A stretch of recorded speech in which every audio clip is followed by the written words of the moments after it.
So here's the situation. My parents are moving and I need to set up the house and make it look nice because people are gonna come look at it. I need to reorganize my bookshelf so it looks beautiful, and I thought, you know, maybe someone might be interested in watching me go through all my books and set them up and maybe talk about a few. So this is gonna be kind of a casual, weird video, but yeah, you're here for the ride. Welcome to my channel. It's just whatever I want to do. Maybe it'll be interesting. I used to enjoy watching these when I was like in high school, so you know, maybe you guys will like it too. Okay, so I think I'll probably put these on this shelf. So this shelf is gonna be like my weird long book. So I have my Art of Brave, Art of Tangled, and my Buffy the Vampire Slayer encyclopedia. Because, you know, the essentials, you guys. Yeah, so I'm gonna stack those. Oh yeah, put this one, because it's kind of like also a hardback on there. I think I'm missing a box actually.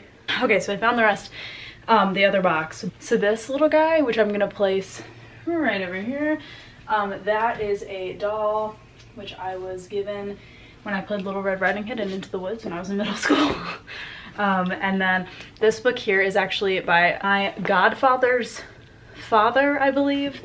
And this is a book that he wrote. I don't know if it's available like for like to buy. I don't think it is. Yeah, I think this is, it's more like journal entries and stuff. I don't think this is available to buy, but it's special for me. So I think on this shelf up here, I'm gonna put these 3 books along with my snow globe of me and my friend Maddie. So for that, I have Buffering by Hannah Hart. She has been one of my favorite YouTubers for like since I was in middle school. I've always loved her and she's really great. And then I also have The Starless Sea by Erin Morgenstern, who is my favorite author. So it's appropriate they're on the same shelf. And yeah, actually would recommend Starless Sea. I think will probably be my favorite read from this year. It's just so magical. And I want her to write more books because she's such a good author. She's so awesome. And then also on this shelf is a book called Happily Ever After, which I remember because I got for Christmas. Like I got it for Christmas like a couple years ago. And it was like a million years ago on Carrie Hope Fletcher's like recommended books list. And like when she was like still like 20 years old, like a very long time ago. And I was like, I want to read that. And then my parents like tried to find it, but apparently it's really only available in the UK, so they had to like get it on eBay. It was this whole dramatic thing. Anyway, so that's the story behind that book. So I'm gonna decorate it with this star, which lights up, I think. I don't know if it still does. Let's find out. It still lights up like a real star here. I'm gonna put that back here. Cute. All right, so on that shelf I'm gonna be putting The Help, which was my favorite book for a very long time. Such a good book. I love, just love the story, and I love the multiple perspectives. That's like my favorite thing in books. I'm also going to be putting Persuasion by Jane Austen. I actually really, really love this book. I think it's really underrated compared to her others. I just like that it's an older protagonist, and I think that that is such an interesting choice for Jane Austen to make when this was written like a very long time ago, when it was expected that women got married a lot earlier than Anne did. Love that book, it's so good. Why am I out of breath? I need to turn the fan on. So, and then I have The Lace Maker and The Princess. This book, literally, I have read this book like 40 times. It's so good. And I read it when I was like 7, and I've just loved it, and I want to reread it now, so maybe I'll reread it now that I'm thinking about it.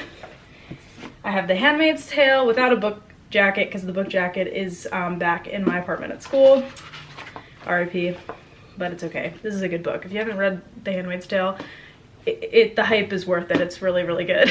I have Writing 21st Century Fiction by Donald Mass. This was very helpful, very good from a marketing perspective for modern day writing. And then I have this book I got for graduation, I think from my friend Elizabeth, called Great Quotes from Great Women, and it just has a bunch of quotes from women.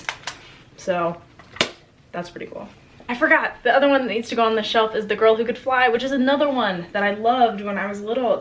It's by Victoria Forrester. Yeah, I've always loved this book. I've always loved books with people with superpowers. It's just my favorite thing. So I'm gonna stick these on the shelf.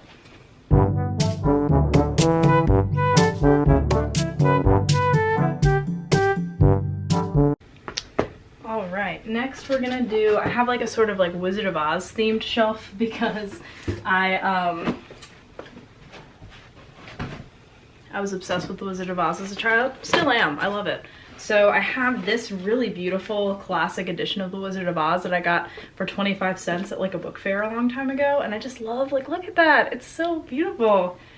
And it has the green dipped pages, which I am obsessed with.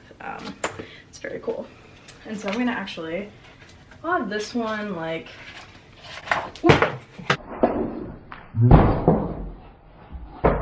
and I said this was special to me and I just freaking dropped it. All right. But I would have this one kind of like that maybe.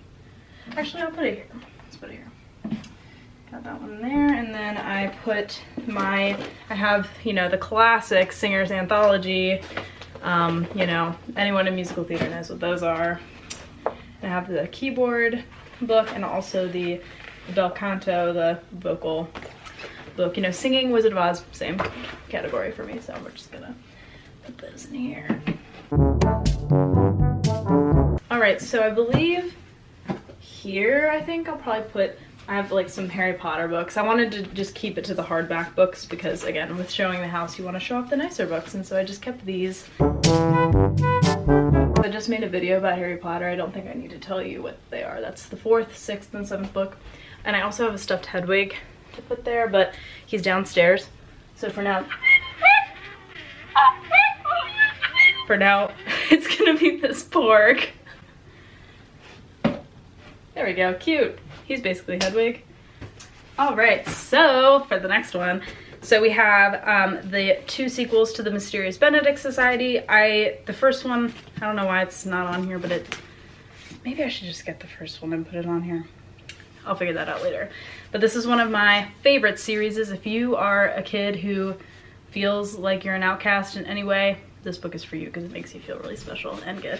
I have 1984 and Animal Farm by George Orwell. I actually have not read this yet. This is on the shelf because I need to read it. Just a classic book I have not ever read.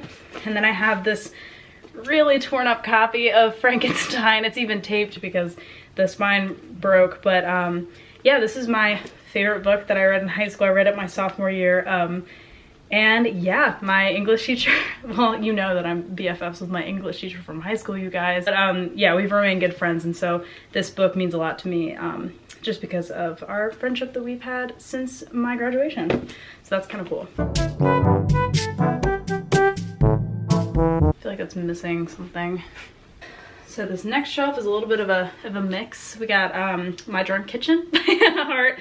I love her. She, you know, I just talked about her, and so I have all her books. And yeah, so this one had to be featured. I have, what do I think I have Igorine the Brave, which is a book I loved when I was little. I haven't read it in a really long time, but I just have always loved the cover. I think it's really fun. Yeah, so I'll have to reread this one soon. There's a lot of books here that I haven't touched in a long time because it is my childhood home. This is called A Little Bit About Dreams. I think this is a gift, and I flipped through it, but I haven't read it. But I thought that aesthetically it looked very good on the shelf. And guys, that's what we're going for here. We need aesthetically pleasing looking shelves for all the people buying our home. All right, oh my God. So this is a collector's edition of the manga Fruits Basket, which again, I loved when I was little. And I actually, when I worked at a bookstore, I bought this because it was on sale.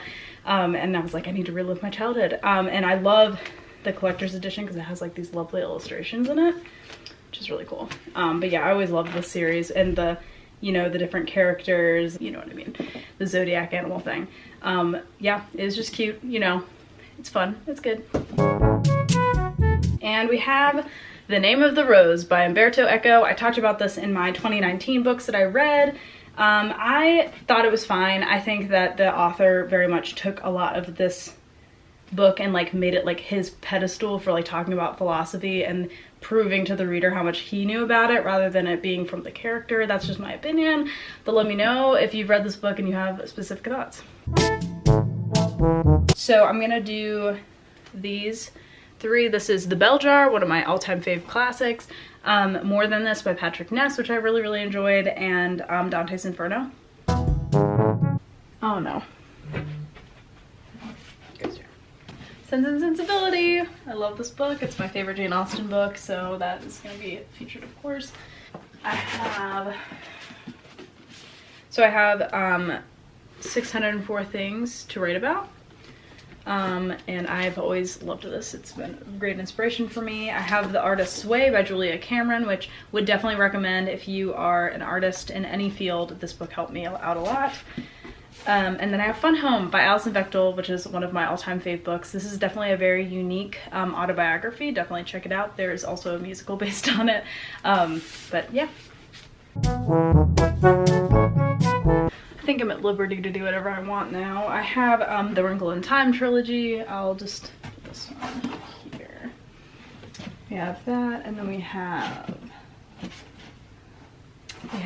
Anne of Green Gables, classic, love that book.